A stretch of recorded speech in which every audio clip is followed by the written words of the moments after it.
ठीक है, जब आउटर एज जो है वो ज्यादा हो, ऊपर की तरफ हो, as compare to the inner edge, that is known as the banking of road, उसी को कहते हैं बैंकिंग ऑफ रोड। ठीक, तो ये बैंकिंग ऑफ रोड क्यों बनाई जाती है, क्यों हम रोड को, जो खासकर वो रोड जो बड़ा ज्यादा शार्प टर्न होता है, ठीक है, यानी कि एक सर्कुलर ट्रैक होता है, तो आपने देखा होगा सर्कुलर ट्रैक जो होता है वो इस तरह से फ्लैट सरफेस नहीं होती, इस तरह से थोड़ा सा उसको बेंड किया होता है ना, आउटर एज को थोड़ा सा ज्यादा रखा होता है और इनर एज को थोड़ा कम रखा जाता है, इसलिए स्लांटिंग पोजीशन होती है, इसी स्लांटिंग पोजीशन बोलते हैं बैंकिंग ऑफ रोड।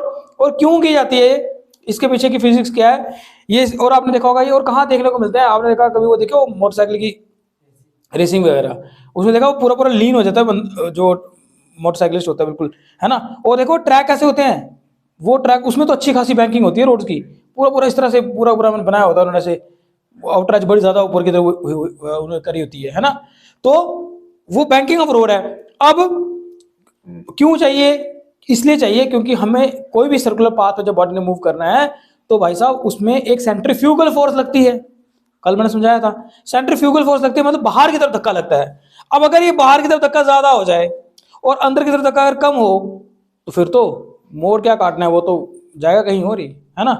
तो इसीलिए सेंट्रीपिटल फोर्स को पाने के लिए, किस चीज को पाने के लिए, सेंट्रीपिटल फोर्स को पाने के लिए रोड्स को बेंड किया जाता है, रोड्स को की बैंकिंग की जाती है, आउटर एज को थोड़ा बढ़ाया जाता है, क्या करने के लिए, रिक्वायर्ड सेंट्रीपिटल फोर्स को पाने के लिए। ठीक है, जो सेंट्रीपिटल फोर्स अगर कम भी है उस सेंट्रीपिटल फोर्स को बढ़ाने के लिए ही क्या किया जाता है, बेंडिंग, ये क्या कह सकते हैं उसको, बैंकिंग ऑफ रोड की जाती है, रिक्वायर्ड सेंट्रीपिटल फोर्स को पाने के लिए।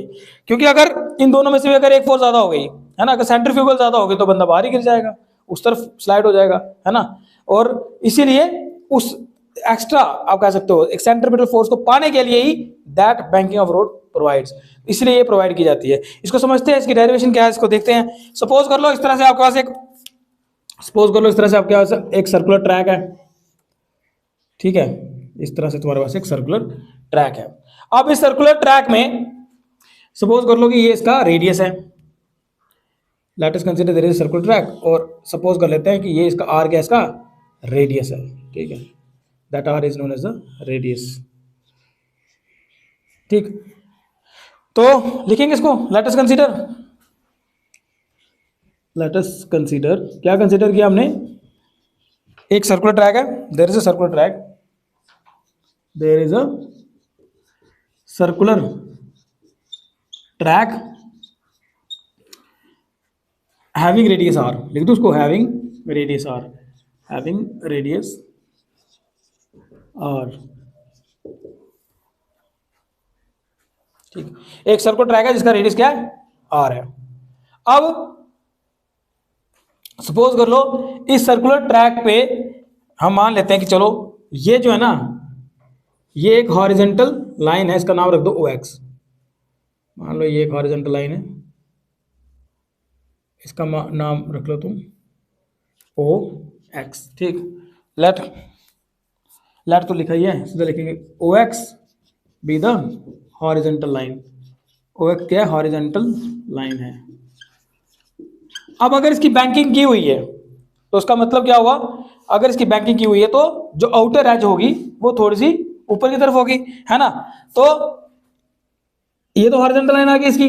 अब अगर बैंकिंग की है और आउटर एज अगर ऊपर की तरफ है तो इसका मतलब अगर मैं वहां पे एक लाइन ड्रा करूंगा सेंटर से तो वो कुछ इस तरह से जाएगी ऊपर की तरफ, है ना भाई, जाएगी कि नहीं जाएगी, जाएगी ना, इस तरह से जाएगी ऊपर की तरफ। तो उसको मान लो let O A, let O A be the, लिख दो उसको, let O A be the banking of road. O A क्या है, बैंकिंग ऑफ रोड है, मतलब जो ऊपर की तरफ स्लाइड किया हुआ है ना, आउटर एज ज्यादा है, इनर एज नीचे की तरफ है, तो जो उस पर अगर आप एक लाइन ड्रा करोगे तो किस तरह से जाएगी, वो इसी तरह से जाएगी ऊपर की तरफ, है ना। अच्छा, ये जो एक एंगल बना, इस एंगल को क्या बोलेंगे, इसको बोलते हैं एंगल ऑफ बैंकिंग, ठीक है, let theta be the angle of banking, let theta क्या है, बैंकिंग एंगल बोलो, कुछ बोलो, एंगल ऑफ बैंकिंग, ठीक है। अच्छा, उसके बाद अब सपोज कर लो, सपोज कर लो, इसको आगे की तरफ ले जाए, सपोज कर लो कि अब एक गाड़ी है, और ये गाड़ी जो है अभी सर्कुलर ट्रैक पे चल रही है, ठीक है।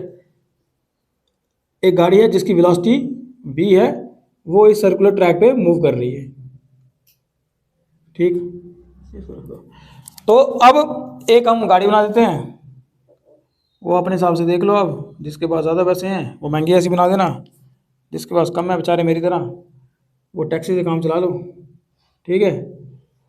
तो मान लो ये हमारे पास एक व्हीकल है,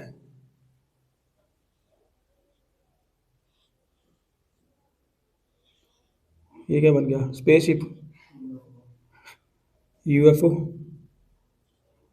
हेडलाइट भी है यार, ठीक है। तो सपोज कर लो इस तरह से एक गाड़ी है जो इस सर्कुलर ट्रैक पे चल रही है, ठीक है। इस गाड़ी का कुछ ना कुछ मास होगा और कुछ ना कुछ इसकी वेलोसिटी भी होनी है, तो इसको लिख दें यहाँ पे, let there is a car having mass m, having mass m, moving on this circular track, moving on this circular track with velocity v, ठीक है जी। कि मान लिया कि एक कार है और सर्कुलर ट्रैक पे चल रही है और किस वेलोसिटी चल रही है, कुछ वेलोसिटी v के साथ ये ट्रैवल कर रही है। अब अगर देखा जाए तो देखो इसका जो मास है वो वर्टिकली डाउनवर्ड एक्ट करेगा, है ना। मास कैसे एक्ट करेगा, वर्टिकली डाउनवर्ड, बिल्कुल वर्टिकली डाउनवर्ड एक्ट करेगा ऐसे करके, ठीक है। तो जो उसका वेट है, बेसिकली जो उसका वेट है वो वर्टिकली डाउनवर्ड एक्ट करने वाला है ना। The weight mg will act vertically downward. और चलो उसको लिख दें, नाउ जैसे जैसे बना रहे हैं वैसे वैसे लिख देंगे इसमें। Now the weight mg will act vertically downward direction, सही है, डाउनवर्ड डायरेक्शन। तो weight mg vertically downward act करेगा, सही है। अब जो उसका नॉर्मल डायरेक्शन है, अब उसकी बात करनी है हम लोगों ने। आपको मैंने बताया था नॉर्मल डायरेक्शन इसका वर्टिकली अपवर्ड एक्ट करेगा perpendicular to the inclined plane. ये जो है ना इंक्लाइंड प्लेन, इसके परपेंडिकुलर होना है वो, है ना। तो यहां पर मेरे पास जो इसका r है वो आएगा इस तरह से इसका r एक्ट करेगा, ठीक है। देखो ये परपेंडिकुलर है इस इंक्लाइंड प्लेन के, है ना, इस इंक्लाइंड प्लेन के परपेंडिकुलर है ना ये, हाँ। तो r यहां लिख दो भाई, ये तो आ गया इसका वेट mg एक्ट करेगा। उसके बाद r the normal reaction r, ऐसे लिख दो, the normal reaction r will act in vertically upward direction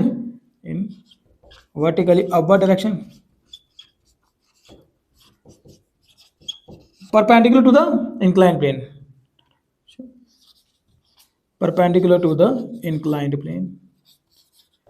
है ना।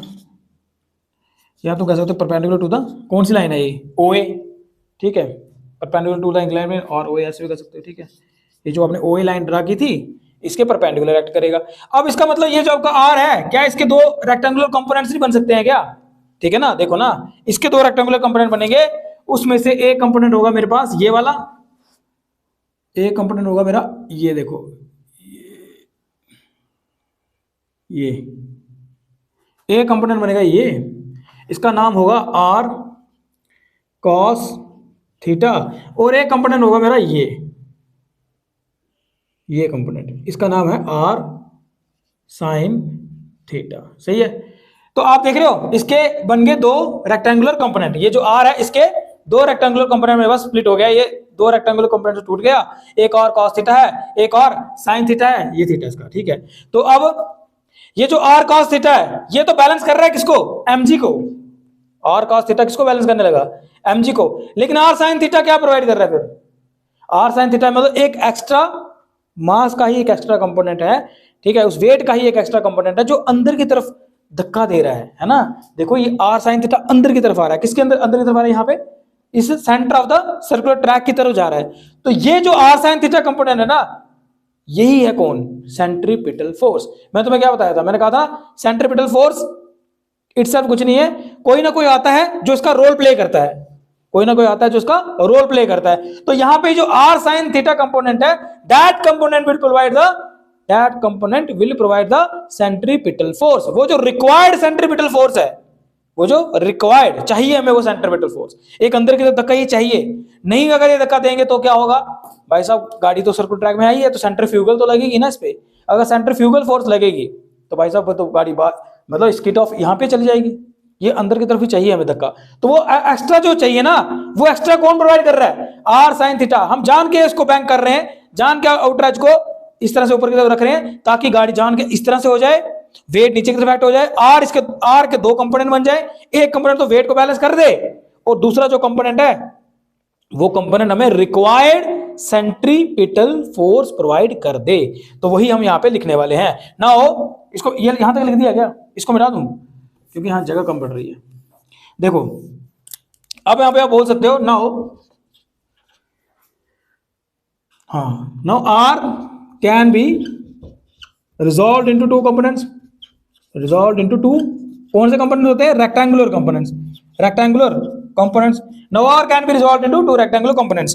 कौन कौन है वो, r cos theta and r sin theta. Here r cos theta, here r cos theta किसके बराबर आया बच्चों, बोलो यार, mg के बराबर है ना, किसके बराबर आया, mg के बराबर, ये इसके साथ बैलेंस कर गया। और and r sin theta will provide necessary, हाँ, will provide necessary centripetal force, centripetal force. यही r sin थीटा आपको वो जो चाहिए सेंट्रीपिटल फोर्स वो प्रोवाइड करने वाला है। तो इसको मैं लिख दूं, r sin थीटा किसके बराबर आएगा, mv square by r। Centripetal force का फॉर्मूला तो यही था ना, mv स्क्वायर बाय r, ठीक है। अच्छा अब अगर मैं इसको डिवाइड कर दूं, अब कुछ नहीं है, बस एक फार्मूला हम क्या कर रहे हैं ना, इससे एक फार्मूला बना रहे हैं जिससे मुझे ये पता चले कि अगर बैंकिंग का एंगल कितना है और मुझे कितनी वेलोसिटी में इसको मोड़ काटना है ना। आप कोई भी सर्कुलर ट्रैक में मूव करते हो ना, तो कोई ना कोई वेलोसिटी होती है जिससे वो मोड़ करता है, उससे कम ज्यादा वेलोसिटी रखोगे तो वो समझो आगे की तरफ गाड़ी चली जाएगी, है ना। और अगर बड़ा ज्यादा बैंडिंग है, बड़ी ज्यादा बैंकिंग है और बड़ी कम वेलोसिटी रखोगे तभी तुम गिर जाओगे, ठीक है। तो एक पर्टिकुलर वेलोसिटी होती है, वो एंगल पे डिपेंड करती है, उसी के बीच में रिलेशन फाइंड करना चाहते हैं हम लोग। तो अगर ऐसा करना है तो इसको डिवाइड कर दें, इसको डिवाइड कर दें, तो इसको रखो फर्स्ट, इसको रखो सेकंड, सेकंड को फर्स्ट के साथ डिवाइड करो, डिवाइडिंग सेकंड बाय 1, तो क्या आएगा, ऐसे कर दूं, r sin theta divide by r cos theta किसके बराबर आएगा, ये साइन कौन सा, mv square by r divide में जाएगा mg। इधर कैपिटल m इधर स्मॉल m कर दिया मैंने, इसको स्मॉल ही रखो ना, एक जैसे सिंबल होते हैं भाई साहब, तो इधर भी स्मॉल ही रखो, ठीक है। उधर स्मॉल रखा था ना मैंने, हाँ। अब देखो तो mg ये आया ना, इसके साथ डिवाइड में mg, ये mg m कैंसिल हो गया, क्या बचा फिर, जो बचा वो यहाँ लिख देंगे, बताओ क्या बचा, r भी कैंसिल है, sine theta by cos theta क्या होता है भाई साहब, ये तो tan थीटा है, tan थीटा किसके बराबर आया फिर, v square by r g, ये आ गया हमारे पास final relation, tan theta equal to v square by r g। तो देखो tan थीटा, थीटा क्या एंगल ऑफ बैंकिंग है, तो देखो किस तरह से banking angle get connected with the velocity of the vehicle. इसका मतलब किस वेलोसिटी से आप वो मोड़ काटना है गाड़ी ने, वो इस बात पे डिपेंड करता है कि बैंकिंग कितनी है।